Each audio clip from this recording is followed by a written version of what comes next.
Anyways, yeah, no, I don't reach out to people who've attacked me. It only encourages it, right? And it makes you, and it's weakness. Like, it just doesn't make any sense, guys. I'm so strong. Again, I don't understand for the life of me why he has such apprehension to work with someone who agrees with him on 90% of all these topics, right? It doesn't make sense. Why would you be so adversarial? I mean, you guys agree on the majority of stuff. Can you not just sit down and have a beer and you know, find out how you can work together? Cuckoo's Nest wrote in on Super Chat. Tuning in late, but the majority report has done a tremendous job reporting the genocide, including the ground interviews. Can you two please reconcile? So, brother, I appreciate you wanting that, and if they did a good job, terrific. I'm happy to have it, right? But can you please ask them instead of us? Like, I didn't analogize Sam to a Nazi. He analogized me to a Nazi. Whoa, wow. Shots fired right out of the gates. Does anyone have that clip? I feel this is a massive ass citation needed. I've watched a lot of Sam Cedar. I watched a lot of their rebuttals to the rebuttals, and I'd never heard him once do that. Ever. Not once. I always hear this claim. I mean, he's accused me of the same thing, right? He's like, that Lance from the Serfs guy. You know, oh, you're a Nazi. You're not. I've never called you a Nazi. Never. I've said that I think that you are openly trying to collaborate with people who are fascistic. Some of them are Nazis. I mean, he hasn't done the fucking Nick Fuentes thing like Glenn Greenwald has yet, so that's a gold star, I guess. But Sam was saying the same thing I think that he would say if he ends up replying to this, as he's always said. Let's just have a conversation, Cenk. I'll talk to you anytime. You're welcome on my show. I'll come on your show. I'm more than happy. I think you'd even do it offline if you wanted. I will have a conversation with you instead of all this random shots fired, you know, from the sidelines kind of shit. But let's just talk. Let's just have a little conversation. We didn't call them right-wingers. They called us right-wingers. We didn't lie about them. They lied about us. So, like, it's weird for the person who got attacked. What am I supposed to go and grovel to them or something? No, I mean, that's insane, right? Like, I think what that chatter is trying to say, and I think this is a really fair point, is that at the end of the day, you're completely fine being like, I don't agree with Marjorie Taylor Greene on some things, maybe many things. I don't agree with Tucker Carlson on some things, maybe many things. But right now, those two are being very aggressive towards Israel. So I think, again, while I don't agree with everything they say or everything they do, it's really important, especially if you care about things like Palestinian emancipation, to be able to work with them, because they are some very prominent voices on the right who are talking about this issue. And so that super chat or whatever who was asking Cenk, can you apply this same logic to the majority report? They have been absolutely excellent on their coverage of Israel, and also they're not fascists. Isn't that nicer?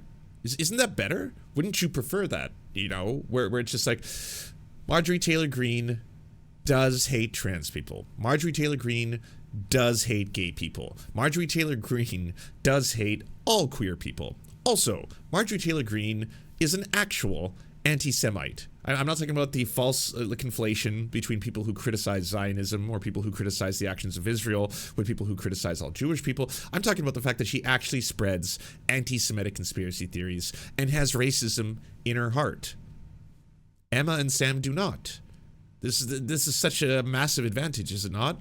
To work with, collaborate, and or talk to and promote people who actively want Palestinian emancipation, who are also not bigots and racists. Because with the bigots and racists, I mean, maybe there's an advantage if you happen to be cis, if you happen to be straight, if you happen to not be one of the groups that they're actively targeting at any time. But they will eventually come for all groups that aren't what they consider to be perfect. So that might be a little complicated down the road. And also, I think it makes things like, this would be my criticism to maybe Glenn Greenwald more than Anna and Cenk here. For someone like Glenn Greenwald to start trying to normalize Nick Fuentes, of all fucking people, that actual Nazi, do you think that's actually going to help the cause of Palestinian emancipation? Do you think he cares about Palestinians or about Muslims getting more rights, getting more freedom? Or do you think he hates Palestinians and Muslims? I think it's well documented that he hates Palestinians, that he hates Muslims, that he hates Arabs. He hates a lot of fucking groups. He's a Nazi. It comes with it. And so he's a person who also hates Jewish people. Because he hates Jewish people, and because of the conflation with Israel and Jewish people, he then hates Israel. So there's no alliance to be made with some of these folk. There's no benefit. In fact, it'll actually hurt the movement if you start to give them credit, if you start to work with them, if you start to be like, well, I mean, the numbers speak for itself. You can hate a lot about what they do, but at the end of the day, I mean, fucking people are listening. So I think at this point, we can't ignore it. With Marjorie Taylor Greene, what you could use her as, I'd say the most utility, is that how fucking shameful is it that a horrifying, bigoted, transphobic, homophobic, racist piece of shit like her is fucking circumventing a lot of Democrats on this issue because for some reason they will not let that relationship go. That's a way that you could be like, yeah, it's pretty fucked up that someone as gross and horrifying as Arby's in her pants is allegedly or potentially right now, doing better on this issue than you are. That's a disgrace on you. The people who are refusing to actually acknowledge this for what it is, the people who are refusing to call it a genocide, the people who are refusing to actually take action on this, shame on you. That's fucking disgusting. If that racist piece of shit was capable of figuring this out, what does that say about you? You're worse than scum at that point. But that doesn't mean you got to do a show with her. Or you got to fucking work with her, give her credit. Like, honestly, when it comes to the Tucker Carlson stuff, I just leave that alone. I'm not doing segments on Tucker Carlson is talking about how Israel is influencing politicians in the United States through AIPAC lobbying and stuff like that. That's not the segment that I'm going to criticize Tucker Carlson for. I'm going to criticize Tucker Carlson for being an anti-immigrant racist piece of shit, right? They are good faith and they go, hey, our bad. Obviously, you're not right wing, that we lost our minds for a second. So yeah, sure, of course. And you guys are doing great work on XYZ. Terrific, happy to have it. We're the ones who promoted all of those shows all the time, right? So, but don't ask me, ask them. Why? And I don't get why the person or the show being attacked has some sort of obligation. Don't they have the obligation? I mean, it's just logic, right? It's simple logic. No. Okay, all right. So.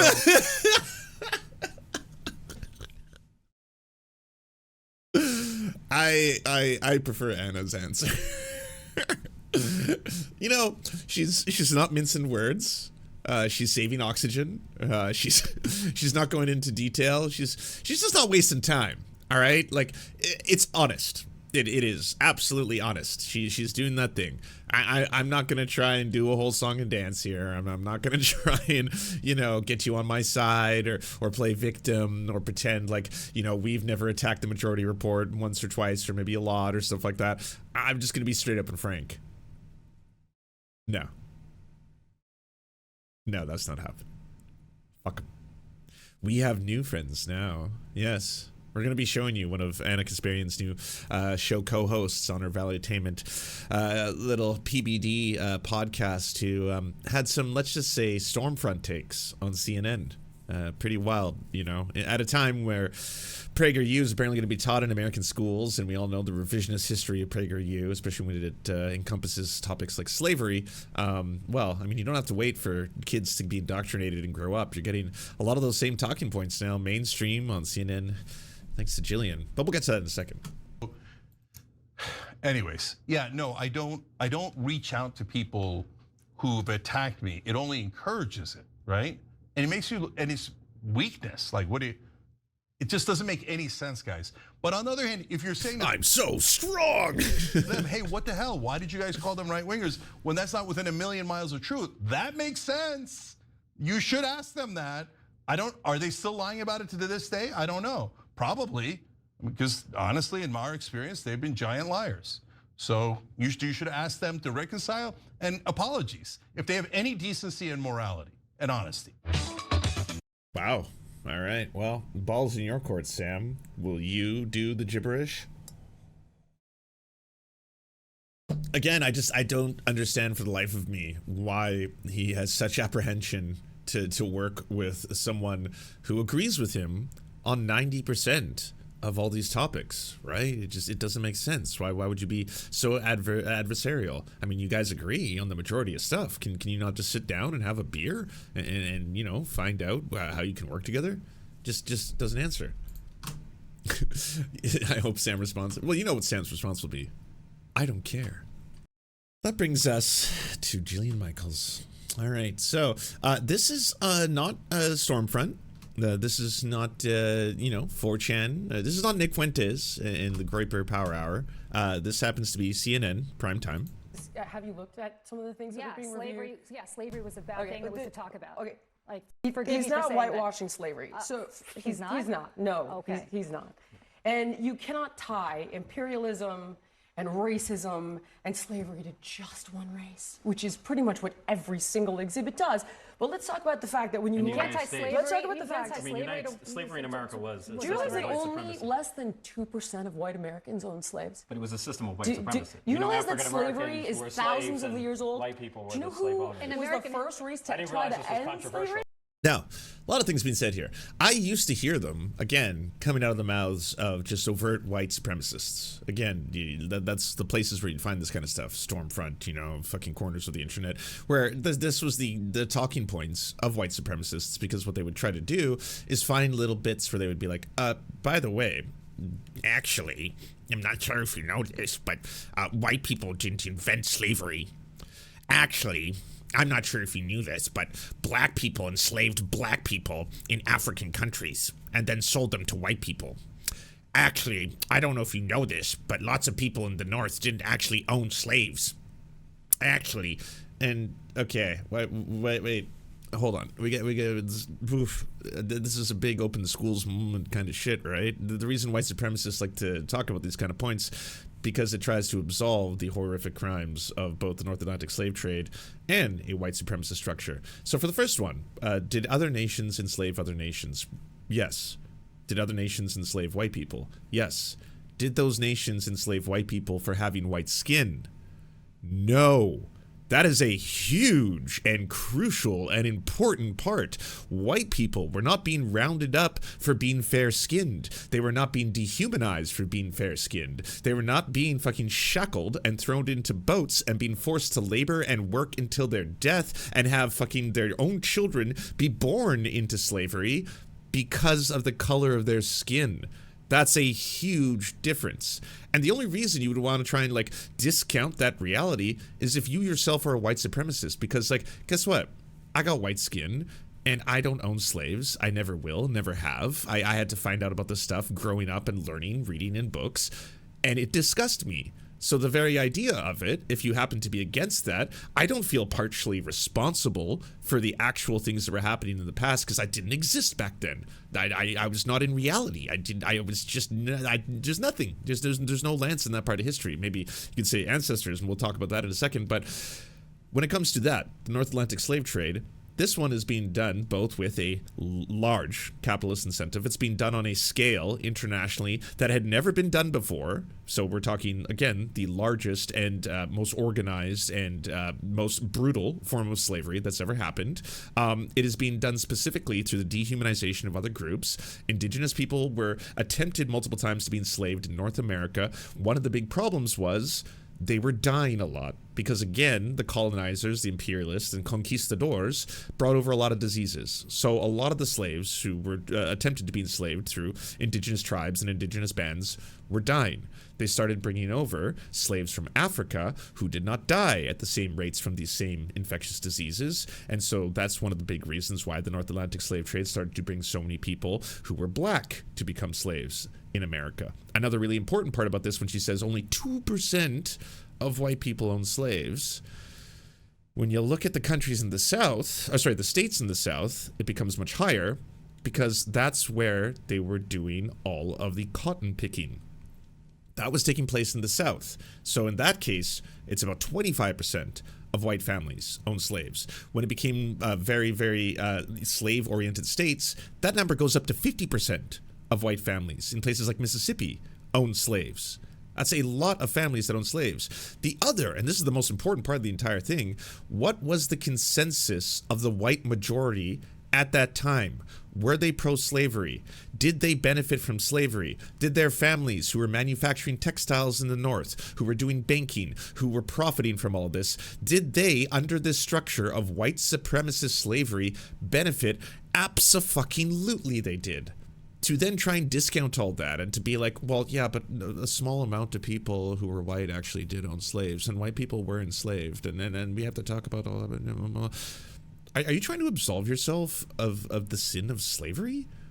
Like, this is something, it doesn't matter if you're black or white, you should find abhorrent. You should find disgusting. You should call it out. Everyone should. This is the entire purpose of, like, you know, this PragerU style revisionist history where it's like we want to teach a new version of America that makes people proud to be an American, because we're learning so much stuff these days that makes them ashamed of the color of their skin, ashamed to be white.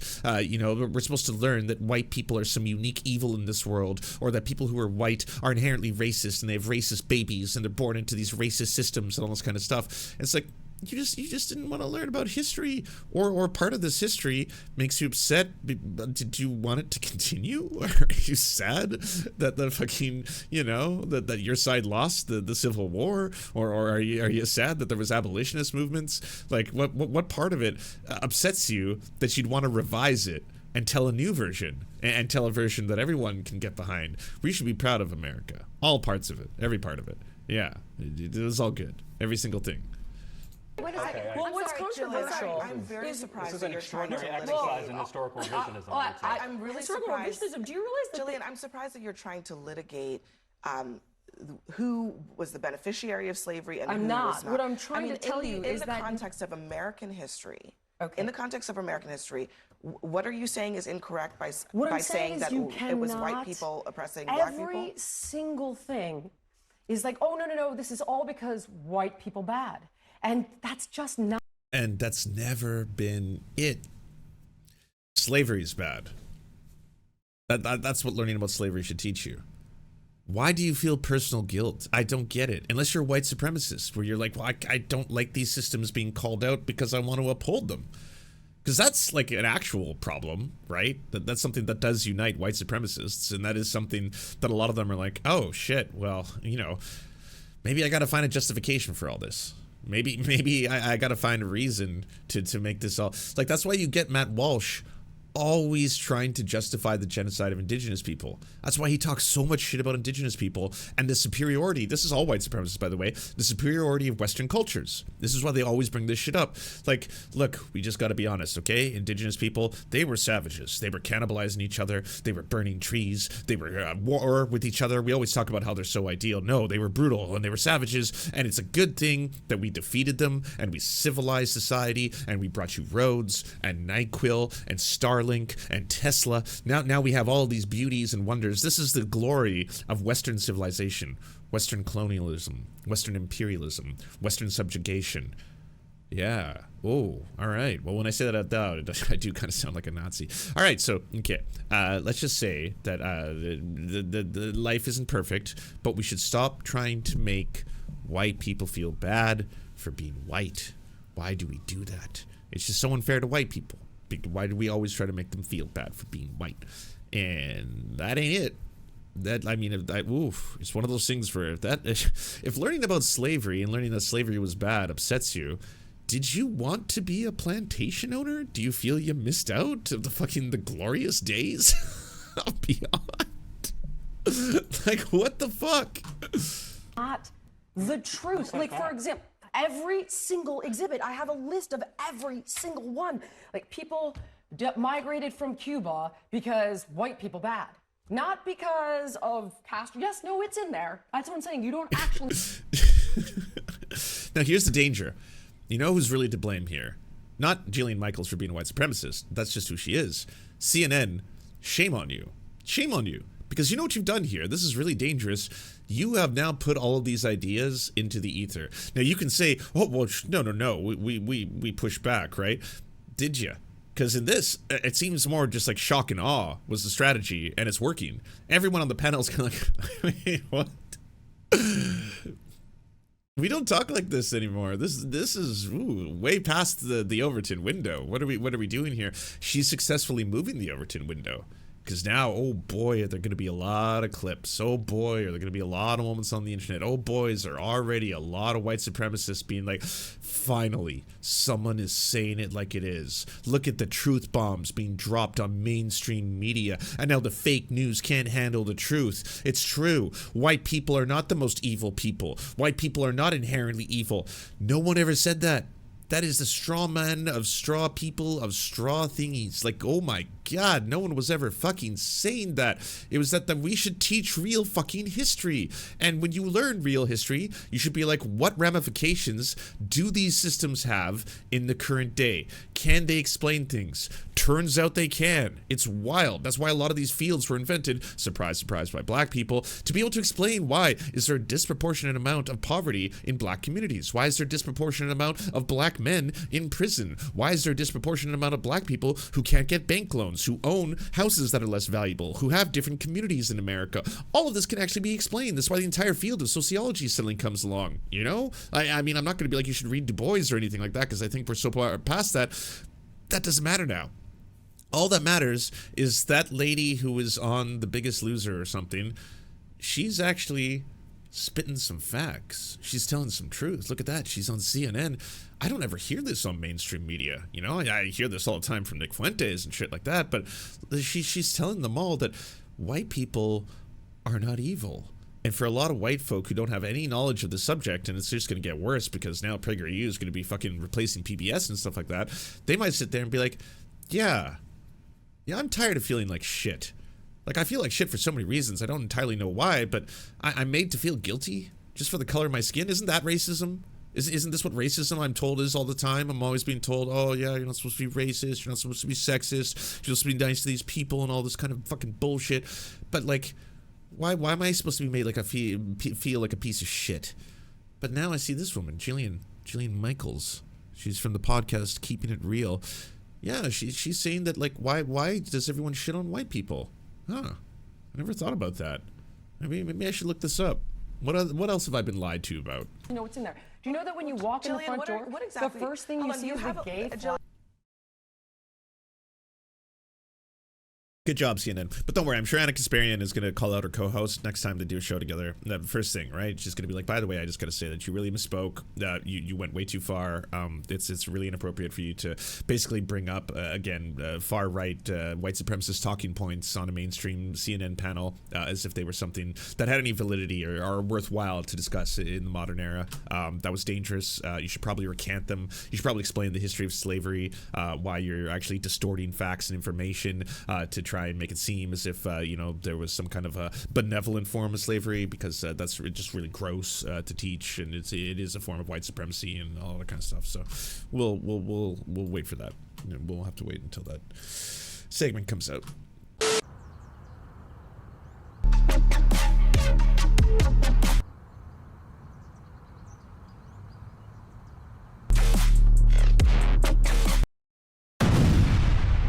Don't let this happen to you. Go to serfscoffee.com to order the only end-to-end owned indigenous coffee company that delivers blood-free, conflict-free, and cruelty-free beans right to your door. 0% of people who drink serfscoffee.com have exploded spontaneously. By ordering right now, you get 10% off plus free shipping, and it's the best way to enjoy delicious coffee while not exploding. That's serfscoffee.com, serfscoffee.com. Thank you so much for watching, everyone. This video wouldn't be at all possible without the financial support of all the people whose names you see on the screen right now. And if you want to unlock secret bonus episodes, content that we can't post anywhere else, or get the videos early before anyone else gets to see them, please go on to patreon.com/theserfs. For as little as $1, you can help support this channel and help make more videos like this possible. Our executive producers are Anna Loves Riley, Adrian McCarthy, Bobby Lasers, Cheryl Alvarez, Comrade Junkie, Doug Caddy, Everything Important, Garrett Sandoval, Hagbard Saline, Jimmy Sombrero, Multimondi, Omni, Political Papi, Preston Kroll, Quiet 185, Richard Boehm, Riley and Anna, Roller Dragon, Cernicus, Stellar Gwyn, Sebastian Demel, Tigwig, Trav, and Words Greenwood. And also, it wouldn't be possible without all the names you see on the screen right now. Again, if you want to help produce this content, it's only made possible through the funding of our patrons.